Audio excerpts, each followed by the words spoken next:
Our next topic is economic importance of bacteria. NCERT writes bacteria related to human affairs. मतलब human के साथ bacteria का affair है, दो तरह का अफेयर, एक तो हार्मफुल एक्टिविटीज अपने साथ करते हैं और दूसरा यूजफुल एक्टिविटीज अपने साथ करते हैं। ध्यान देना, दोनों ही को मिला के अपन कह रहे हैं इकोनॉमिक इंपॉर्टेंस और bacteria related to human affair. आप याद रखना, हमेशा इकोनॉमिक इंपॉर्टेंस में दोनों चीज आएगी, harmful activities as well as useful activities. कैसे कि अगर आपको ये पता चल गया कि इस बैक्टीरिया से ये नुकसान होता है, if we came to know that this bacteria are harmful for us, अपन उनसे बच जाएंगे तो फायदा होने लगेगा। मतलब जो नुकसान वाली बात को अपन ने जान लिया तो उसको भी अपन ने बेनिफिट में चेंज कर दिया। इसीलिए याद रखना, हमेशा इकोनॉमिक इंपॉर्टेंस में दोनों चीज पढ़ी जाती है, useful activities as well as harmful activities. तो देखिए, सबसे पहले मैंने हेडिंग लगाया है हार्मफुल एक्टिविटीज। हार्मफुल एक्टिविटीज में आपको पता है बैक्टीरिया अपने को बहुत सारी डिजीज देते हैं। They are responsible for many human diseases, plant diseases and diseases in cattles also.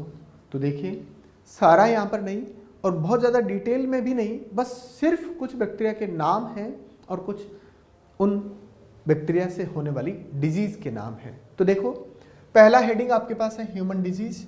पहली डिजीज में मैंने नाम लिखा है TB, tuberculosis. You know the disease is caused by Mycobacterium tuberculosis.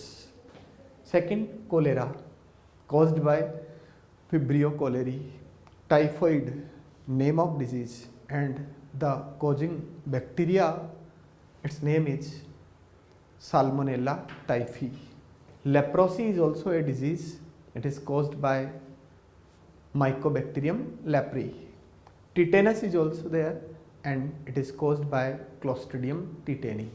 मैंने आपको डिजीज के नाम बताए और बैक्टीरिया के नाम बताए, बस इतना ही ध्यान में रखना है। इन सारी डिजीज में क्या होता है, क्या कंट्रोलिंग मेजर्स हैं, क्या ट्रीटमेंट है, ऐसा कुछ आपको पढ़ना सिलेबस में अभी नहीं है। जब आप मेडिकल कॉलेज में जाओगे तो यही सब पढ़ना है। अभी तो सिर्फ इतना ध्यान रखना है कि कौन सी डिजीज है और कौन सा बैक्टीरिया उसको कर रहे हैं। देन एनिमल डिजीज में भी देखिए, ब्लैक लेग डिजीज, किटल्स के पाँव ब्लैक हो जाते हैं और हड्डियाँ अंदर से बोन्स गल जाती है, रोट हो जाती, सड़ जाती हैं। डिजीज़ का नाम है ब्लैक लेग डिजीज़। करता है Clostridium chauvoei and anthrax disease, बड़ा खतरनाक bacteria, Bacillus anthracis. It is responsible for causing anthrax disease in cattles. Similarly plant disease are there. देखिए, सिट्रस कैंकर, आपने लेमन पर ब्राउन कलर का धब्बा सा आपने देखा होगा, that disease is known as citrus canker disease caused by Xanthomonas citri. And ऐसे ही एक और डिजीज बहुत सारे प्लांट्स में होती है, क्राउन गॉल डिजीज। आप जानते हैं एग्रोबैक्टीरियम ट्यूमिफेसियंस, आपने जरूर नाम सुना होगा। It's a bacteria and bacteria का नाम है एग्रोबैक्टीरियम ट्यूमिफेसियंस, डिजीज का नाम है crown gall disease in many plants. तो बहुत सारे बैक्टीरिया हैं, बहुत सारी डिजीज हैं, सिर्फ मैंने वही नाम बताए हैं जो कहीं ना कहीं अपनी बुक्स में लिखे हैं। देन एक और हार्मफुल एक्टिविटी में देखिए आप, डीनाइट्रीफाइंग बैक्टीरिया। नाम से लग रहा है कि ये डीनाइट्रिफिकेशन करेंगे। डीनाइट्रिफिकेशन एक हार्मफुल एक्टिविटी है। क्या होता है कि नाइट्रोजन कंपाउंड्स अगर सॉइल में बने हुए हैं या नाइट्रोजन कंपाउंड्स अगर प्रेजेंट हैं, they can be absorbed bye plants, they can be taken by plants, but अगर नाइट्रोजन कंपाउंड्स को वापस नाइट्रोजन में चेंज कर दे, नाइट्रोजन कंपाउंड्स को वापस नाइट्रोजन में चेंज कर दे, एटमॉस्फेरिक नाइट्रोजन में, तो it will be harmful for अस। मतलब सॉइल की फर्टिलिटी कम हो जाएगी। ध्यान देना, नाइट्रोजन कंपाउंड्स के बनने से सॉइल की फर्टिलिटी बढ़ती है और नाइट्रोजन कंपाउंड्स को अगर वापस एटमॉस्फेरिक नाइट्रोजन में चेंज कर दें तो सॉइल की फर्टिलिटी कम हो जाएगी। यानी डी नाइट्रीफाइंग बैक्टीरिया जिसमें नाम है थायोबैसिलस सुडोमोनास, क्या करते हैं ये नाइट्रोजन कंपाउंड्स का वापस एटमॉस्फेरिक नाइट्रोजन में चेंज करते हैं, और ऐसा करना हार्मफुल एक्टिविटी माना जाएगा। रीजन, नाइट्रोजन कंपाउंड से अगर नाइट्रोजन बन गया तो नाइट्रोजन तो एटमॉस्फेरिक गैस की तरह से वो उड़ गई, यानी प्लांट्स के काम में नहीं आ पाई। इसका मतलब प्लांट्स को नाइट्रोजन की डेफिशिएंसी हो जाएगी। तो याद रखना है डीनाइट्रिफिकेशन एक ऐसा प्रोसेस है जिसमें बने हुए नाइट्रोजन कंपाउंड्स जो भी कुछ वहाँ पर अवेलेबल है उनसे वापस नाइट्रोजन बन जाती है, और ये बैक्टीरिया ये काम करते हैं थायोबैसिलस एंड सुडोमोनास, और इसीलिए ये एक हार्मफुल एक्टिविटी है। देन फूड पॉइजनिंग, ध्यान देना, कई बैक्टीरिया हैं जो अपने फूड को पॉइजनस बना देते हैं।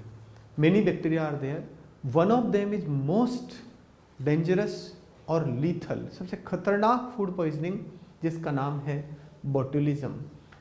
बोट्यूलिज्म is caused by Clostridium botulinum. ये बैक्टीरिया है जिसका नाम है क्लोस्ट्रिडियम बोट्यूलिनम। एनारोबिक बैक्टीरिया होता है, डेड ऑर्गेनिक मैटर में ग्रो करता है, और ये बैक्टीरिया पैक्ड फूड जो पैकिंग में मिलता है, अच्छी ब्रांडेड जो कंपनीज हैं वो फूड की पैकिंग एनारोबिक कंडीशन में करती ताकि फूड ज़्यादा टाइम तक फ्रेश रहे, अच्छा रहे, और उस समय अगर बैक्टीरिया उस फूड के अंदर रह गया क्लोस्ट्रिडियम बोट्यूलिनम तो उस फूड में वो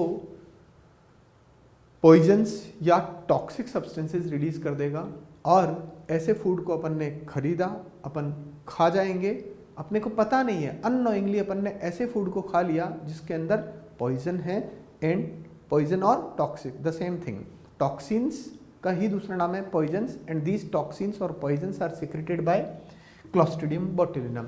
तो उस फूड में पॉइजन्स टॉक्सिन्स प्रेजेंट है और उसको अपन ने खा लिया तो वो फूड हो गया पॉइजनस, और इसीलिए उसको कहा food poisoning.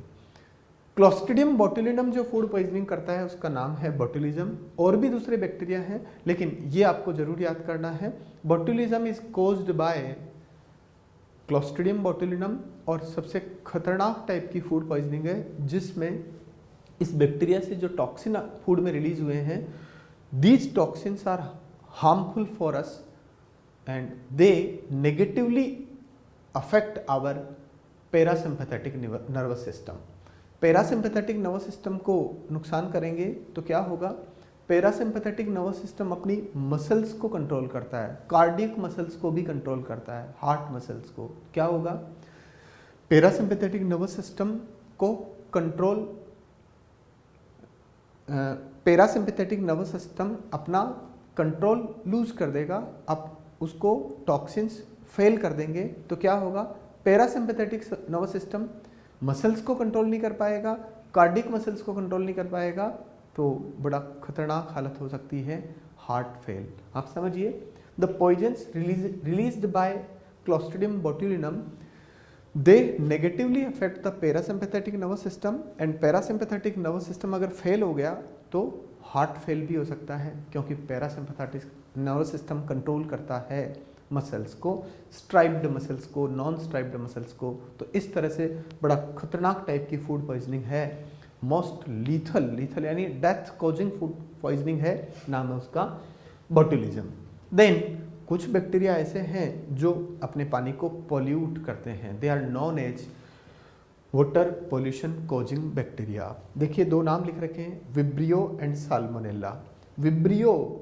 Vibrio cholerae disease करता है, पानी में ग्रो करता है बैक्टीरिया, एंड पानी को पॉल्यूट करने के लिए जिम्मेदार है। Similarly salmonella typhi typhoid disease करेगा, और ये भी पानी में वाटर बॉर्न डिजीज है, और विब्रियो कोलेरी से कोलेरा डिजीज, और साल्मोनेला टाइफी से typhoid disease, and these two are water borne disease. इसी तरह से याद करिए बैक्टीरियल डाइसेंट्री भी होती है जिसमें डायरिया हो जाता है, लूज मोशंस। तो ये सब बैक्टीरिया हैं जो पानी को पॉल्यूट करते हैं, और पॉल्यूटेड वाटर से अपने को बहुत सारी प्रॉब्लम्स होती है। देन एक और बायो वेपन, देखिए आप, बायोलॉजिकल अगर कोई ऑर्गेनिज्म है और उसको अपन वेपन यानी हथियार की तरह से काम में लें, जैसे आपको पता है क्लोस्ट्रिडियम बोट्यूलिनम बड़ा खतरनाक बैक्टीरिया है, विब्रियो कोलेरी है, साल्मोनेला टाइफी है।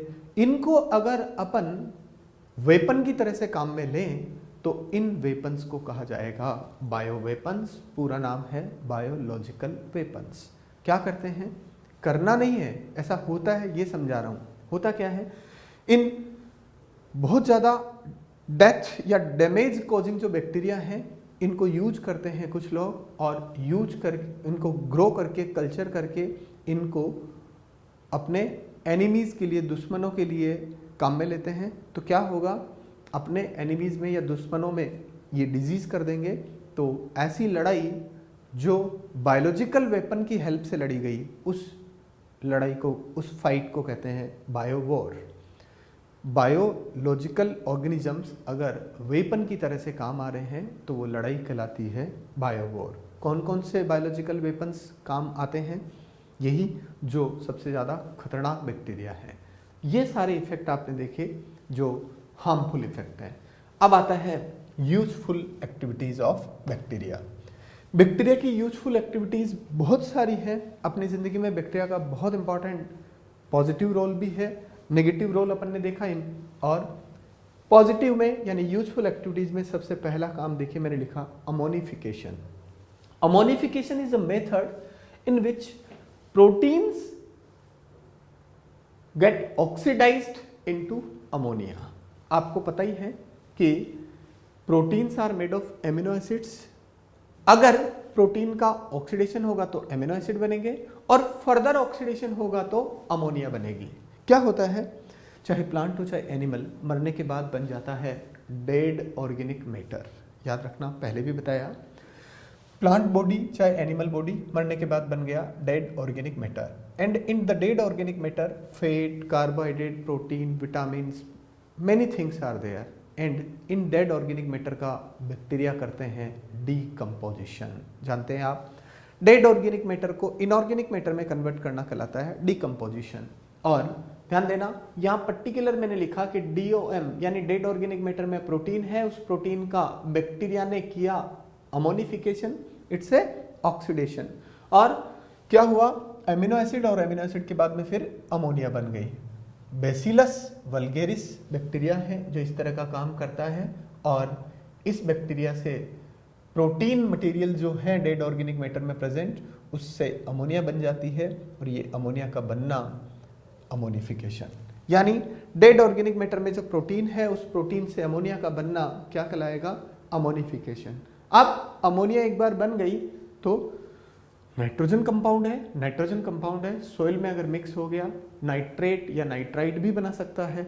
ये हो गया एक तरह से यूजफुल एक्टिविटी। देन अगला स्टेप नाइट्रिफिकेशन। देखिए, नाइट्रोजन कंपाउंड का नाइट्राइट और नाइट्रेट में चेंज होना कहलाता है nitrification. I am repeating, nitrogen compound जैसे अमोनिया है, उसका नाइट्राइट में कन्वर्जन करता है नाइट्रोसोमोनास। आप जानते हो, नाइट्रोकोकस, नाइट्रोसोमोनास क्या करते हैं, अमोनिया को नाइट्राइट में चेंज करते हैं, और नाइट्राइट को प्लांट्स एब्जॉर्ब कर सकते हैं।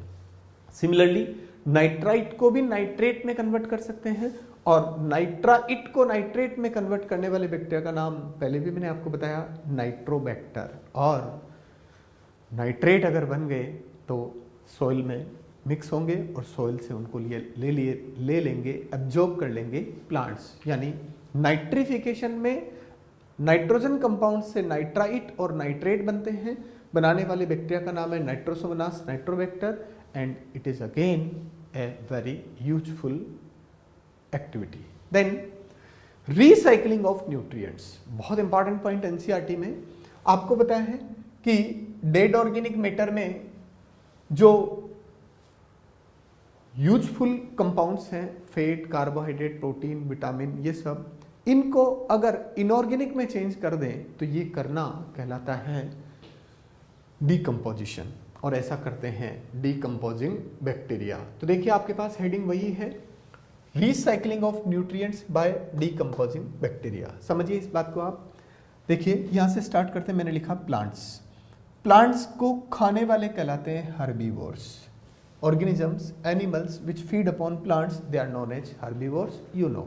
देन हर्बीवोर्स को जो खाते हैं उनको कहते हैं कार्निवोर, और कार्निवोर को जो खाते हैं उनको कहते हैं top carnivores. You know these are plants and these are animals. Plants पर फीड करते हैं एनिमल, हर्बीवोर भी, कार्निवोर भी और टॉप कार्निवोर, ये सब एनिमल्स हैं। और एक बात तय है कि डेथ तो सबकी होती है। टॉप कार्निवोर है तो भी मरेगा, कार्निवोर है तो भी कभी न कभी तो उसकी डेथ होगी, और प्लांट्स की भी डेथ होती है। मैंने देखो एक सीक्वेंस बनाया, प्लांट्स पर फीडिंग करने वाले हर्बीवोर्स, हर्बीवोर पे फीडिंग करने वाले कार्निवोर्स, फिर आगे टॉप कार्निवोर्स। लेकिन बताइए डेथ तो सबकी होती है, चाहे प्लांट हो, चाहे हर्बीवोर हो, चाहे कार्निवोर, चाहे टॉप कार्निवोर, चाहे ओमनीवोर। ओमनीवोर आप जानते हैं, जो हर्बीवोर भी हो कार्निवोर भी हो उसको बोलते हैं ओमनीवोर। सबकी होती है डेथ। मृत्यु शाश्वत सत्य है, डेथ सबकी होती है। डेथ के बाद इनका बॉडी, चाहे प्लांट्स का हो चाहे एनिमल का, बॉडी बन गया डेड ऑर्गेनिक मैटर। डेथ के बाद बॉडी बन गया dead organic matter. Dead organic matter अब डीकंपोजिंग बैक्टीरिया को मिल जाएगा। डेथ के बाद जो भी प्लांट मटेरियल नीचे गिरा है, एनिमल बॉडी का जो भी पार्ट नीचे गिरा है, जमीन में गिरा है, उस पर एक्टिविटी होती है बैक्टीरिया की। कौन से बैक्टीरिया की? डीकंपोजिंग बैक्टीरिया की।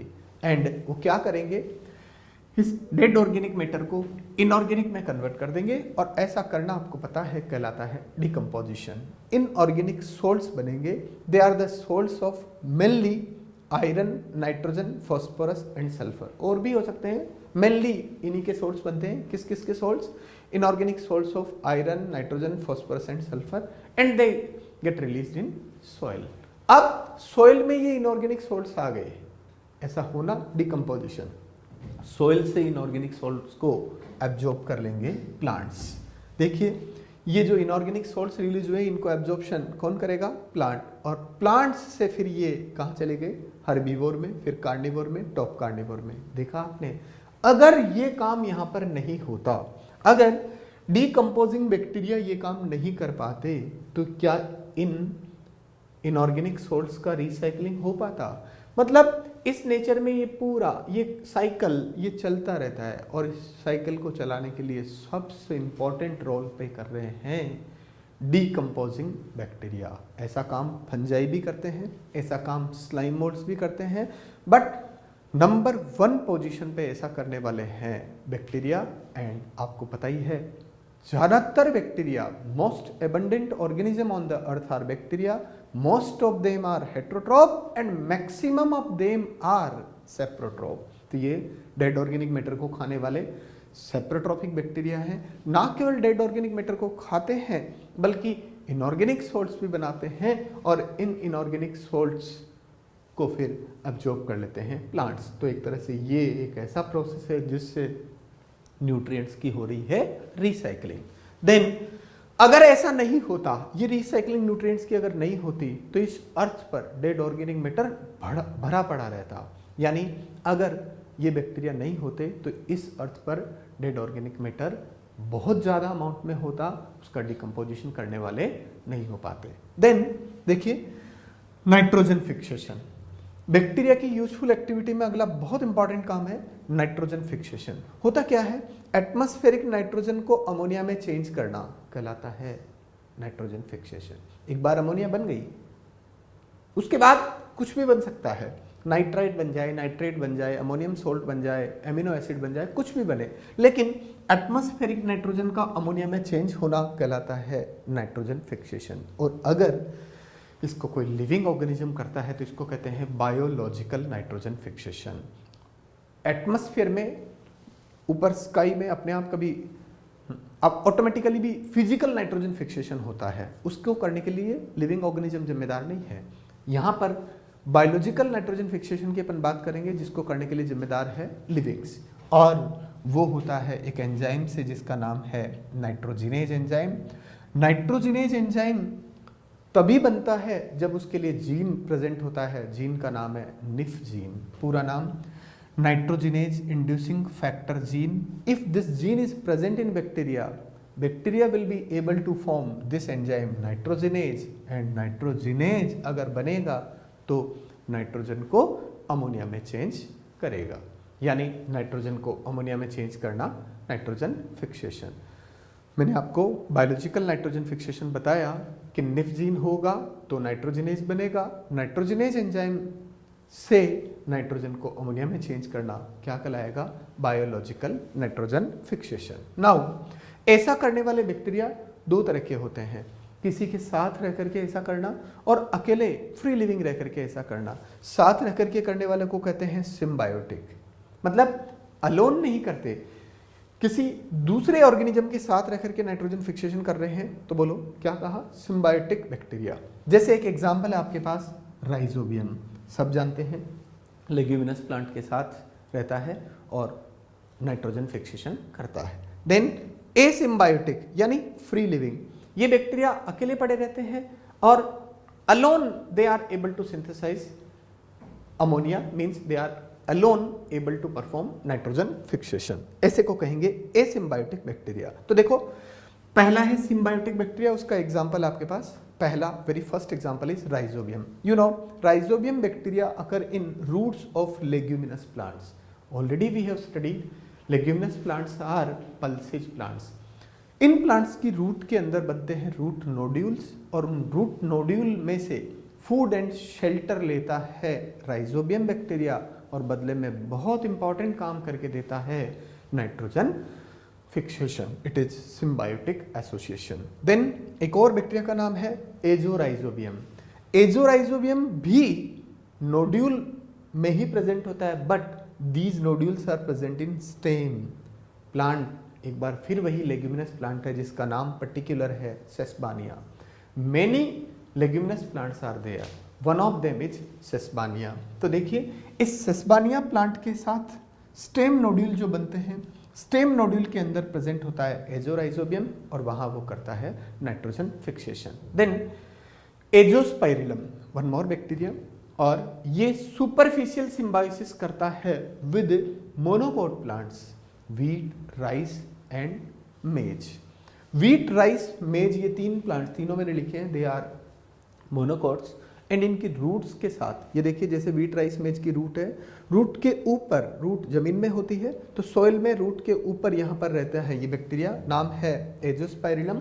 और राइजोबियम, एजोराइजोबियम, ये सब अंदर रहते हैं रूट के और ये रहता है रूट के ऊपर, इसीलिए इस प्रोसेस को कहा गया सुपरफिशियल सिम्बायोसिस। ध्यान देना, एजोस्पाइरिलम एनारोबिक बैक्टीरिया है और ये रूट के ऊपर भी रहता है और सॉइल में भी रहता है, तो सॉइल में भी नाइट्रोजन फिक्सेशन करेगा और रूट पर रह करके भी नाइट्रोजन फिक्सेशन करेगा। I am repeating, Rhizobium, Azorhizobium, they are performing nitrogen fixation with dicot plants, but Azospirillum is performing nitrogen fixation with monocot plants, but it is not true symbiosis, it is superficial symbiosis because the azoospermillum bacteria are present on surface of the root of monocot plants, but they are able to perform nitrogen fixation when they are free living also। तो बहुत important question एक तैयार हो गया आपका यहाँ पर।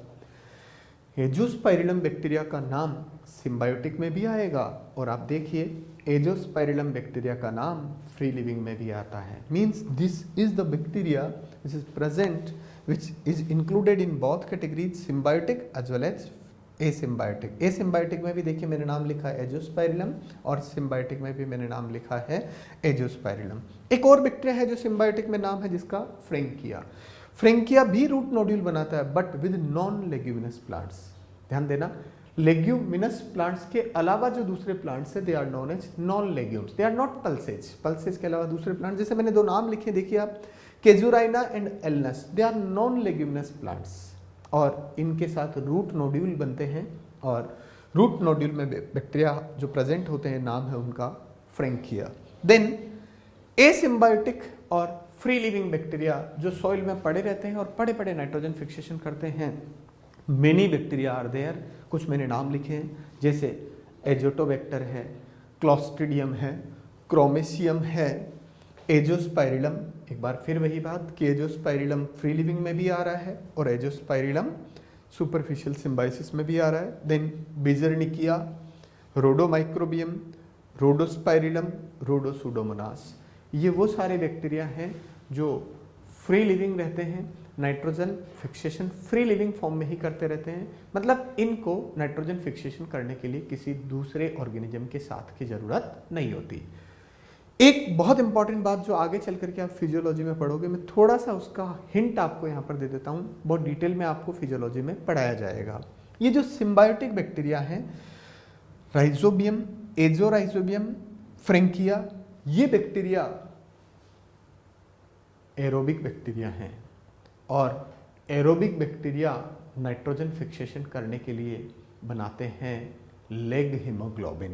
ध्यान देना, ये तरीका वही है कि निफ जीन नाइट्रोजिनेज एंजाइम की हेल्प से नाइट्रोजन फिक्सेशन कराएगा, नाइट्रोजिनेज बना, नाइट्रोजन को अमोनिया में चेंज करेगा, but nitrogenase enzyme can work only in anaerobic condition. Means अगर ऑक्सीजन है तो नाइट्रोजिनेज एंजाइम काम नहीं कर पाएगा। तो नाइट्रोजिनेज तब काम करेगा जब बैक्टीरिया या तो एनारोबिक है या फिर कोई और ऐसा केमिकल कंपाउंड बना जो सेल के अंदर बनी ऑक्सीजन को अपटेक कर ले, अपने पास ऑक्सीजन को कैप्चर करके रखे, यानी सेल्स को बना के रखे एनारोबिक। इसी पर्पज के लिए इन बैक्टीरिया में, राइजोबियम में, एजोराइजोबियम, फ्रेंकिया में बनता है लेग हीमोग्लोबिन। याद रखना, leg haemoglobin Frankia, Azorhizobium, Rhizobium alone नहीं बना सकते।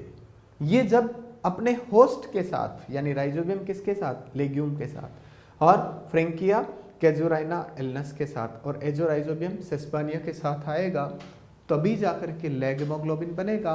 और leg haemoglobin is regarded as oxygen scavenger. वो क्या करता है, सेल में जो भी ऑक्सीजन है उसको पहले खुद अपटेक कर लेगा। सारी ऑक्सीजन जितनी भी है उसको खुद ने अपटेक कर लिया, तो उससे क्या हुआ, सेल्स के अंदर बन गई एनारोबिक कंडीशन, और एनारोबिक कंडीशन बन गई तो क्या होगा, नाइट्रोजिनेज अपना काम कर पाएगा। तो याद रखना, anaerobic bacteria without leg haemoglobin nitrogen fixation कर सकते हैं, but leg haemoglobin is essential in those bacteria which are aerobic but they have nitrogenase enzyme, means if they perform nitrogen fixation they will form leg hemoglobin। इस leg haemoglobin के बारे में मैंने ज़्यादा कुछ नहीं बताया आपको, आप फिजियोलॉजी में बहुत अच्छे से पढ़ेंगे अबाउट दिस लेग हीमोग्लोबिन, जो एरोबिक बैक्टीरिया में बनता है, और इसकी वजह से सेल्स के अंदर एनारोबिक कंडीशन आ जाती है, यानी जो भी ऑक्सीजन है उसको कैप्चर कर लेता है। तो इसीलिए लेग हीमोग्लोबिन को कहा जाता है ऑक्सीजन स्कैवेंजर। ये आपने देखा नाइट्रोजन फिक्सेशन। यूजफुल एक्टिविटीज में नेक्स्ट आपके पास है use of bacteria in dairy products. आपने जरूर छोटी क्लासेस में पढ़ा होगा कि lactobacillus lactis and Streptococcus lactis, these are the bacterial species which can convert milk into curd। Milk को कर्ड में कन्वर्ट करने के लिए दो बैक्टीरिया जिम्मेदार हैं। इनमें से lactobacillus lactis is also known as LAB, lactic acid bacteria. ये बैक्टीरिया लैक्टिक एसिड बनाता है, अपनी बॉडी के अंदर एलिमेंट्री कैनाल के अंदर भी होता है, और वहाँ पर लैक्टिक एसिड बनाएगा तो उससे बहुत बड़ा फायदा होगा कि इंटेस्टाइन या अपनी एलिमेंट्री कैनाल का pH एसिडिक हो जाएगा। लैक्टिक एसिड के बनने से pH एसिडिक हो जाएगा, और pH एसिडिक हो जाएगा तो फूड के डाइजेशन में हेल्प होगी।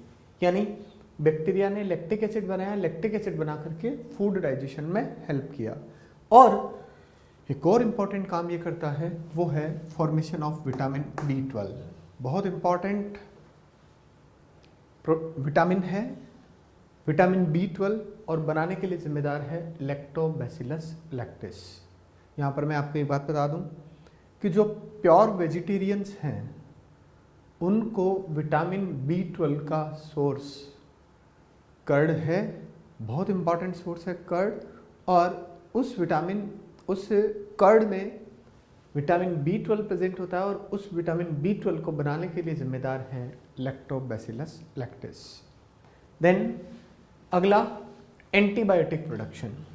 आप जानते हैं ऐसा कोई केमिकल सब्सटेंस जो किसी लिविंग से ही बना एंड किसी दूसरे लिविंग की एक्टिविटी को सप्रेस करे। Means a chemical substance produced from a living organism and it inhibits the growth of any another organism। Living से निकला और किसी दूसरे लिविंग की ग्रोथ को रोक रहा है, उसको कहते हैं एंटीबायोटिक। वर्ड से ही मीनिंग है, एंटी यानी अगेंस्ट, बायोटिक यानी लिविंग। लिविंग से निकलने वाला सब्सटेंस जो किसी दूसरे लिविंग की ग्रोथ को रोके कॉम्पिटिटिव इनहिबिशन मैकेनिज्म पे काम करते हैं।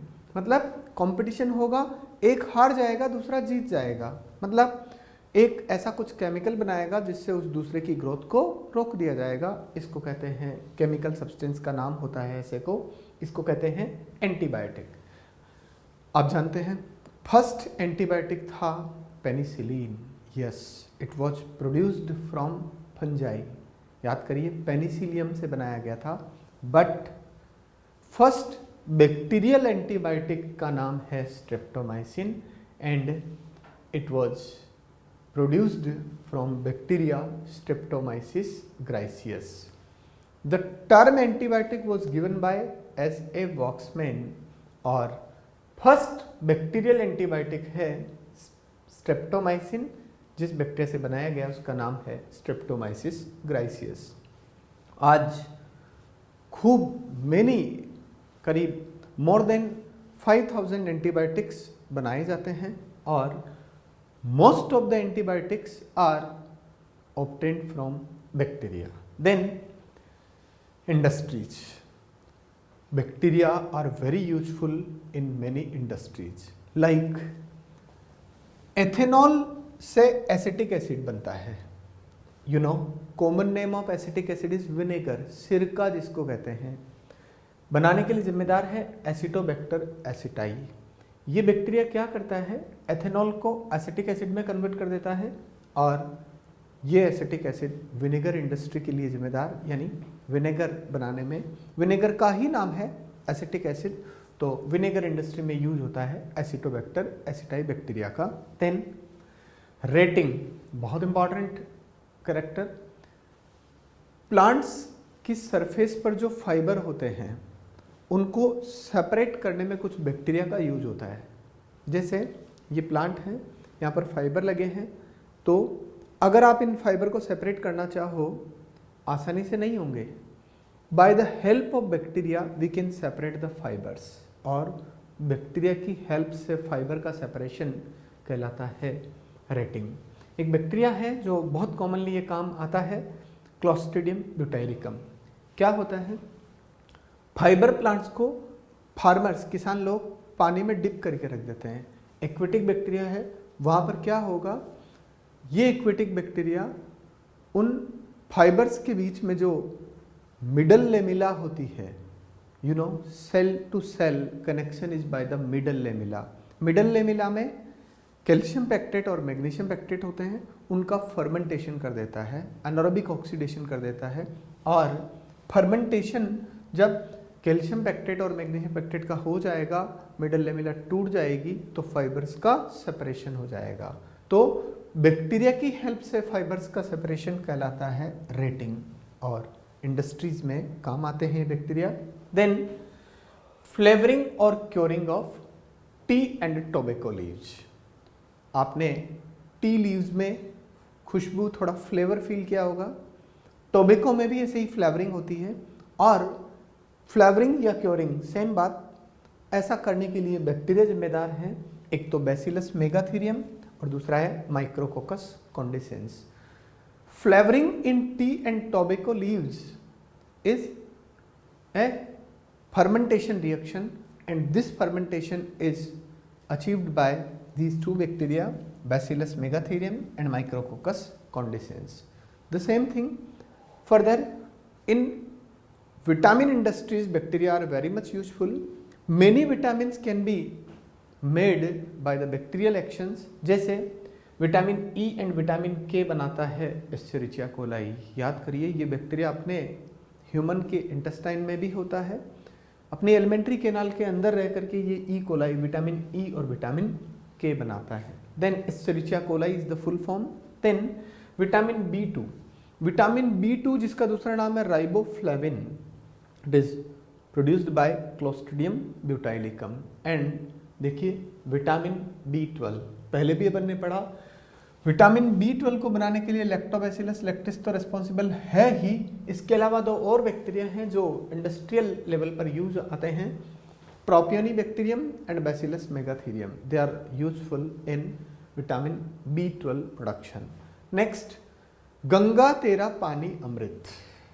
आपने जरूर सुना होगा कि कुछ पर्टिकुलर प्लेसेस हैं जहां से गंगा के पानी को लेके आए और कई सालों तक उसको घर में रख दें तो भी वो पानी खराब नहीं होता। वहां पर पानी, वो पर्टिकुलर जगह से लाया हुआ पानी कभी भी वो ना सड़ता है, ना गंदा बदबूदार, कुछ नहीं होता। नॉर्मली अगर अपन अपने मटके में कहीं 5-7 दिन पानी भरा हुआ रह जाता तो थोड़े दिनों में गंदा बदबूदार हो जाता है, लेकिन गंगा के पर्टिकुलर प्लेसेस से लाया हुआ वो जो पानी है कई सालों तक खराब नहीं होता। उसके पीछे जिम्मेदार है बैक्टीरिया। ध्यान देना, उन पर्टिकुलर प्लेसेस में ये बैक्टीरिया प्रेजेंट होते हैं, नाम है डेलोविब्रियो बैक्टीरोवोरस। ये बैक्टीरिया उन बैक्टीरिया को किल कर देते हैं जो पानी को पॉल्यूट करने के लिए जिम्मेदार है। I am repeating, Bdellovibrio bacteriovorus are bacteria and they kill those bacteria which are responsible for causing pollution in water। तो बैक्टीरिया है और दूसरे बैक्टीरिया को कंट्रोल कर रहे हैं और ये वहाँ प्रेजेंट होते हैं डेलोविब्रियो बैक्टीरिया। यही वजह है कि वो पानी कभी भी खराब नहीं होता। तो गंगा के पानी की प्योरिटी के पीछे रीजन है bacteria. According to one more theory, दूसरे साइंटिस्ट ऐसा भी मानते हैं कि कुछ बैक्टीरियोफेज भी जिम्मेदार हैं। अभी बताया मैंने आपको, ऐसे वायरस जो बैक्टीरिया को इन्फेक्शन करते हैं बैक्टीरियोफेज कहलाते हैं। तो डेलोविब्रियो बैक्टीरोवोरस तो क्या है, बैक्टीरिया, और कुछ बैक्टीरियोफेज भी हैं जो गंगा के पानी को साफ रखते हैं, पॉल्यूट नहीं होने देते। देन कुछ बैक्टीरिया है जो जेनेटिक इंजीनियरिंग में बहुत ज़्यादा काम में आए हैं, नाम है Escherichia coli and agrobacterium tumefaciens. इनका यूज भी आप जेनेटिक इंजीनियरिंग टॉपिक में अच्छे से पढ़ेंगे। देन ऑयल स्पिल डिकम्पोजिशन, ध्यान देना, ओशियंस में या कहीं पर भी तेल का रिसाव, ऑयल स्पिल होना आम बात है। अब उस ऑयल को अगर डिकम्पोज नहीं किया जाए तो एक्वेटिक प्लांट्स, एक्वेटिक एनिमल्स मर जाएंगे।